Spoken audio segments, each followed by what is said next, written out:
Hai.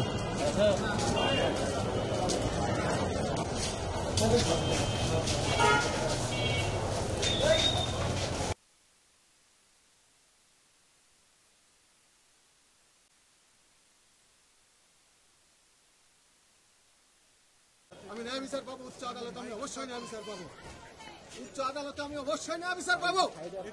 তারা এই মেয়ে শুয়ে থাকিছে, পলক শুয়ে থাকছে,